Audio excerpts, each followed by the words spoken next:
Fíjate bien, pon mucha atención. Vamos a empezar con un nuevo tema de trabajo que se llama Teorema de Pitágoras. Toda tu atención. Te voy a platicar lo siguiente. Hace mucho, pero mucho tiempo, existió un varón que se llamaba Pitágoras.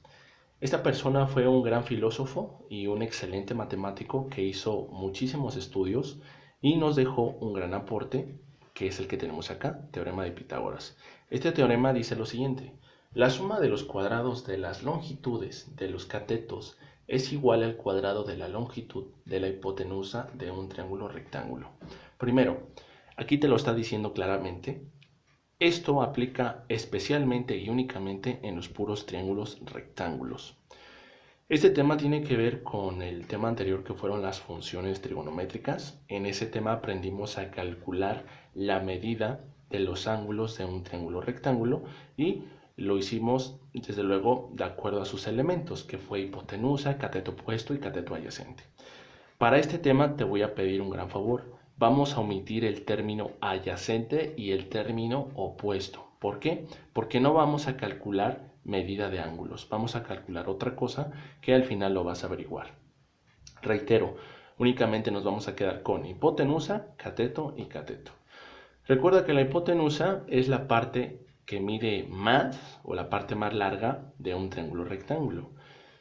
Yo sé que en algunos, o probablemente en algunos problemas, te vas a confundir porque no vas a saber determinar cuál es la parte más larga del triángulo rectángulo y no vas a poder encontrar la hipotenusa. Hay una clave que te va a ayudar a solucionar eso. En un triángulo rectángulo siempre tenemos un ángulo de 90 grados. Bueno, la recta que está enfrente de ese ángulo, en este caso fíjate bien, aquí tengo mi ángulo de 90 grados.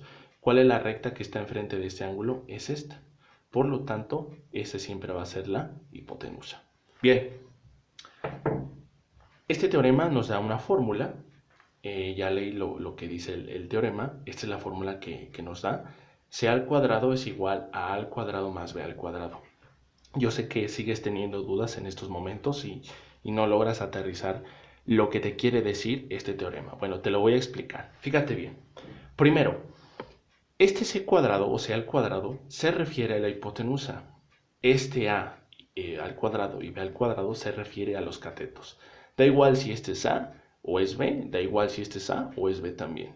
Repito, c es la hipotenusa y estos son los catetos. Bueno, básicamente lo que te dice este teorema, y te lo representa en esta fórmula, es que si yo elevo al cuadrado tanto la hipotenusa como estos dos catetos, y si yo sumo la medida de estos dos catetos, me va a dar como resultado el mismo valor de la hipotenusa.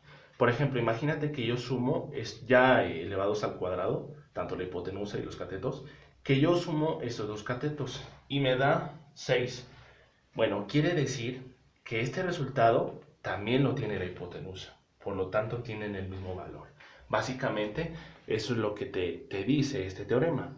Ok, ahora vayamos a la conclusión. Bueno, maestro, ok, tal vez ya entendí esta parte, pero ¿para qué me sirve esto? Aquí está la respuesta. ¿Para qué se utiliza este teorema?